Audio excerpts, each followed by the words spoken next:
ಸ್ನೇಹಿತರೆ ನಮಸ್ತೆ. ಇದು ನ್ಯೂಸ್ 18 ಡಿಜಿಟಲ್. ನಾನು ನಿಮ್ಮ AT ವೆಂಕಟೇಶ್ ಪ್ರಭು. JDS ಪಕ್ಷ ಬಹಳಷ್ಟು ವರ್ಷಗಳಿಂದಲೂ ಕೂಡ ರಾಜ್ಯದಲ್ಲಿ ತನ್ನದೇ ಆದಂತಹ ಅಸ್ತಿತ್ವವನ್ನು ಉಳಿಸ್ಕೊಂಡು ಬಂದಿದೆ.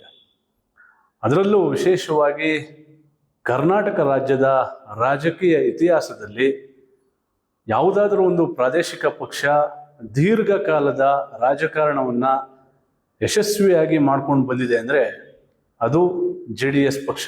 ಯಾಕಂದರೆ ಈ ಹಿಂದೆ ಕೂಡ ಹಲವಾರು ಜನ ರಾಜಕೀಯ ನಾಯಕರುಗಳು ತಮ್ಮ ರಾಜಕೀಯ ಅಸ್ತಿತ್ವಕ್ಕಾಗಿ ರಾಜಕೀಯ ಪಕ್ಷಗಳನ್ನು ಕಟ್ಟಿದರು. ಆದರೆ ದೇವೇಗೌಡರು ಕಟ್ಟಿದಂತಹ ಈ JDS ಪಕ್ಷ ರಾಜಕೀಯವಾಗಿ ಅಸ್ತಿತ್ವವನ್ನು ಉಳಿಸಿಕೊಂಡಂತೆ ಇತರೆ ಪಕ್ಷಗಳು ರಾಜಕೀಯವಾಗಿ ತಮ್ಮ ಅಸ್ತಿತ್ವವನ್ನು ಉಳಿಸಿಕೊಳ್ಳುವಲ್ಲಿ ಸಂಪೂರ್ಣವಾಗಿ ವಿಫಲರಾದರು. ಇನ್ನು ಈಗ ಪಕ್ಷದ ಸಾರಥ್ಯವನ್ನು JDSನ ನಾಯಕ ಮಾಜಿ ಮುಖ್ಯಮಂತ್ರಿ ಹಾಲಿ ಕೇಂದ್ರ ಸಚಿವರಾದಂತಹ HD ಕುಮಾರಸ್ವಾಮಿ ಅವರು ವಹಿಸಿಕೊಂಡಿದ್ದಾರೆ. ಈಗಾಗಲೇ ಲೋಕಸಭಾ ಚುನಾವಣೆಯಲ್ಲಿ ಮಂಡ್ಯ ಲೋಕಸಭಾ ಕ್ಷೇತ್ರದಿಂದ ಆಯ್ಕೆಯಾಗುವ ಮೂಲಕ ಕೇಂದ್ರದಲ್ಲಿ ಸಚಿವರಾಗಿಯೂ ಕೂಡ ಕಾರ್ಯವನ್ನು ನಿರ್ವಹಿಸ್ತಾ ಇದ್ದಾರೆ. ಇದೇ ಹೊತ್ತಿನಲ್ಲಿ 2028ರ ಸಾರ್ವತ್ರಿಕ ಚುನಾವಣೆಗೆ ಮತ್ತೆ ರಾಜ್ಯ ರಾಜಕಾರಣಕ್ಕೆ ಕುಮಾರಸ್ವಾಮಿಯವರು ಬರ್ತಾರೆ ಎನ್ನುವಂತಹ ಸುದ್ದಿ ಕೂಡ ಇದೆ. ಅದನ್ನು ಬಹಳ ಸೂಕ್ಷ್ಮವಾಗಿ ತನ್ನ ಪಕ್ಷದ ಕಾರ್ಯಕರ್ತರಿಗೆ ಕುಮಾರಸ್ವಾಮಿಯವರೇ ಸ್ವತಃ ಸುಳಿವನ್ನು ಕೊಡುವ ಮೂಲಕ ತಮ್ಮ ಬರುವಿಕೆಯ ಖಾತ್ರಿಯನ್ನು ಪಡಿಸಿದ್ದಾರೆ.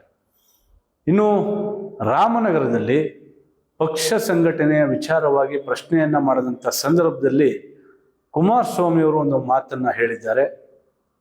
ಮುಂದಿನ 6 ತಿಂಗಳುಗಳ ಕಾಲ ಕಾಯಿರಿ, ಜನ ದಂಗೆ ಹೇಳ್ತಾರೆ ಎನ್ನುವಂತಹ ವಿಚಾರವನ್ನು ಹೇಳುವ ಮೂಲಕ JDS ಪಕ್ಷಕ್ಕೆ ಮತ್ತೆ ಬಲ ತುಂಬುವಂತಹ ಕೆಲಸವನ್ನು ಕುಮಾರಸ್ವಾಮಿಯವರು ಮಾಡ್ತಾ ಇದ್ದಾರಾ ಎನ್ನುವಂತಹ ಪ್ರಶ್ನೆ ಈಗ ಉದ್ಭವ ಆಗಿದೆ. ಯಾಕಂದರೆ ಕಳೆದ 5-6 ತಿಂಗಳಿಂದ ರಾಜ್ಯ ರಾಜಕಾರಣದಲ್ಲಿ ಬಹಳ ಆಕ್ಟಿವ್ ಆಗಿ ಕಾಣಿಸ್ಕೊಳ್ತಾ ಇದ್ದಾರೆ. ರಾಜ್ಯ ಸರ್ಕಾರದ ಯಾವುದೇ ಒಂದು ಸಣ್ಣ ವಿಚಾರ ಇದ್ರೂ ಕೂಡ ಅದನ್ನು ನೇರವಾಗಿ ಪ್ರಶ್ನೆ ಮಾಡುವಂತಹ ಕೆಲಸವನ್ನು ಕುಮಾರಸ್ವಾಮಿಯವರು ಲೀಲಾಜಾಲವಾಗಿ ಮಾಡ್ತಾ ಇದ್ದಾರೆ. ಅಧಿಕೃತವಾಗಿ BJP ಪಕ್ಷ ವಿರೋಧ ಪಕ್ಷದಲ್ಲಿ ಇದ್ರೂ ಕೂಡ ವಿರೋಧ ಪಕ್ಷಕ್ಕಿಂತಲೂ ಕೂಡ ಕುಮಾರಸ್ವಾಮಿಯವರು ಬಹಳ ಆಕ್ಟಿವ್ ಆಗಿ ರಾಜ್ಯ ಸರ್ಕಾರವನ್ನು ಪ್ರಶ್ನೆ ಮಾಡುವಂತಹ ಕೆಲಸವನ್ನು ಮಾಡ್ತಾ ಇದ್ದಾರೆ. ಅದರಲ್ಲೂ ವಿಶೇಷವಾಗಿ DK ಶಿವಕುಮಾರ್ ಅವರು CM ಆದ ಬಳಿಕ ಕುಮಾರಸ್ವಾಮಿಯವರು ಮತ್ತಷ್ಟು ಆಕ್ಟಿವ್ ಆಗಿದ್ದಾರೆ. ಯಾಕಂದರೆ ಇಲ್ಲಿ ಕುಮಾರಸ್ವಾಮಿಯವರು DK ಶಿವಕುಮಾರ್ ಅವರ ವಿರುದ್ಧ ಇದ್ದಾರಾ ಎನ್ನುವುದಕ್ಕೆ ಅದು ರಾಜಕೀಯವಾಗಿ ಒಪ್ಪುವುದು. ಆದರೆ ರಾಜಕೀಯವಾಗಿ ಯೋಚನೆ ಮಾಡೋದನ್ನು ನೋಡಿದ್ರೆ ಅದು ಕುಮಾರಸ್ವಾಮಿಯವ್ರಿಗೂ ಕೂಡ ಅನಿವಾರ್ಯತೆ ಇದೆ. ಯಾಕಂದರೆ ಹೇಳಿ ಕೇಳಿ JDS ಪಕ್ಷಕ್ಕೆ ಅಸ್ತಿತ್ವ ಇರೋದು ಹಳೆ ಮೈಸೂರು ಭಾಗದಲ್ಲಿ. ಈಗ DK ಶಿವಕುಮಾರ್ ಅವರು CM ಆಗಿದ್ದಾರೆ. ಹಳೆ ಮೈಸೂರು ಭಾಗದ ಪ್ರಭಾವಿ ನಾಯಕರಾಗಿಯೂ ಕೂಡ DK ಶಿವಕುಮಾರ್ ಅವರು ಇದ್ದಾರೆ. ಜೊತೆಗೆ ಇಡೀ ರಾಜ್ಯದಲ್ಲಿ ತನ್ನದೇ ಆದಂತಹ ಒಂದು ಅಸ್ತಿತ್ವವನ್ನು ಇವತ್ತಿನ ಮಟ್ಟಿಗೆ DK ಶಿವಕುಮಾರ್ ಅವರು ಕೂಡ ರಾಜಕೀಯವಾಗಿ ಸಂಪಾದನೆಯನ್ನು ಮಾಡಿಕೊಂಡಿದ್ದಾರೆ. ಹಾಗಾಗಿ ಎಲ್ಲೋ ಒಂದು ಕಡೆ DK ಶಿವಕುಮಾರ್ ಅವರು ಈಗ CM ಆಗಿದ್ದಾರೆ. ಈ ಸಂದರ್ಭದಲ್ಲಿ ನಾವು ಸುಮ್ಮನಿದ್ರೆ ಭವಿಷ್ಯದ ದಿನಗಳಲ್ಲಿ ನಮ್ಮ ಪಕ್ಷಕ್ಕೆ ರಾಜಕೀಯ ಅಸ್ತಿತ್ವ ಬಹಳ ಕಷ್ಟ ಆಗ್ತದೆ ಎನ್ನುವಂತಹ ಲೆಕ್ಕಾಚಾರವನ್ನು ಇಟ್ಕೊಂಡು DK ಶಿವಕುಮಾರ್ ಅವರು CM ಆಗ್ತಾ ಇದ್ದಂತೆ ಕುಮಾರಸ್ವಾಮಿ ಅವರು ಬಹಳ ಆಕ್ಟಿವ್ ಆಗಿದ್ದಾರೆ. ಮುಂದಿನ 6 ತಿಂಗಳಲ್ಲಿ ಏನೆಲ್ಲ ಬದಲಾವಣೆ ಆಗಬಹುದು ಎನ್ನುವಂಥ ನಿಟ್ಟಿನಲ್ಲಿ ಒಂದು ಸುಳಿವನ್ನು ಕೂಡ ಕೊಟ್ಟಿದ್ದಾರೆ. ಕಾದು ನೋಡಿ ಎನ್ನುವಂತಹ ಮಾತನ್ನು ಕೂಡ ಹೇಳಿದ್ದಾರೆ. ಹಾಗಾಗಿ ಅವರು ರಾಜ್ಯ ರಾಜಕಾರಣಕ್ಕೆ ಬರ್ತಾರಾ ಎಂಬುದಕ್ಕೆ ಅವರು ಸ್ವತಃ ಸುಳಿವನ್ನು ಕೂಡ ಕೊಟ್ಟಿದ್ದಾರೆ.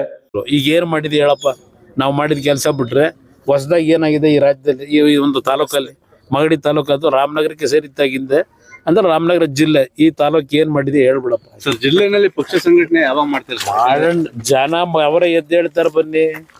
ಇನ್ನೊಂದು 6 ತಿಂಗಳು ಕಳೀಲಿ, ರಾಜ್ಯದಲ್ಲಿ ಜನ ಏನ್ ತೀರ್ಮಾನ ಮಾಡ್ತಾರೆ ಗೊತ್ತಾಗುತ್ತೆ.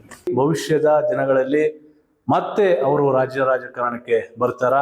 ಬಂದ್ರು ಏನು ಕಳೆದ ಬಾರಿ ಚನ್ನಪಟ್ಟಣ ಕ್ಷೇತ್ರದಿಂದ ಅವರು ಆಯ್ಕೆಯಾಗಿದ್ರು, ಮಂಡ್ಯ ಲೋಕಸಭಾ ಕ್ಷೇತ್ರಕ್ಕೆ ಹೋಗುವ ಹಿನ್ನೆಲೆ ಚನ್ನಪಟ್ಟಣ ಕ್ಷೇತ್ರಕ್ಕೆ ರಾಜೀನಾಮೆಯನ್ನ ಕೊಟ್ಟಿದ್ರು. ಮತ್ತೆ ಚನ್ನಪಟ್ಟಣ ಕ್ಷೇತ್ರದಿಂದ ಸ್ಪರ್ಧೆಯನ್ನ ಮಾಡ್ತಾರಾ ಎಂಬುದನ್ನ ಕಾಲವೇ ಉತ್ತರವನ್ನ ಕೊಡಬೇಕಾಗಿದೆ. ನಿರ್ಭೀತ, ನಿಷ್ಪಕ್ಷಪಾತ, ವಿಶ್ವಾಸಾರ್ಹ ಸುದ್ದಿಗಳಿಗೆ ಮತ್ತೊಂದು ಹೆಸರಾಗಿರುವ News18 ಕನ್ನಡ ಈಗ ಆಪ್ನಲ್ಲೂ ಲಭ್ಯವಿದೆ. ದಯವಿಟ್ಟು ಇಲ್ಲಿರುವ QR ಕೋಡ್ ಅನ್ನು ಸ್ಕ್ಯಾನ್ ಮಾಡಿಕೊಂಡು ಆಪ್ ಡೌನ್ಲೋಡ್ ಮಾಡೋದಕ್ಕೆ ಮರಿಬೇಡಿ. ನಿಮ್ಮ ಬೆಂಬಲ ಹೀಗೆ ಸದಾ ನಮ್ಮೊಂದಿಗಿರಲಿ. ಧನ್ಯವಾದ.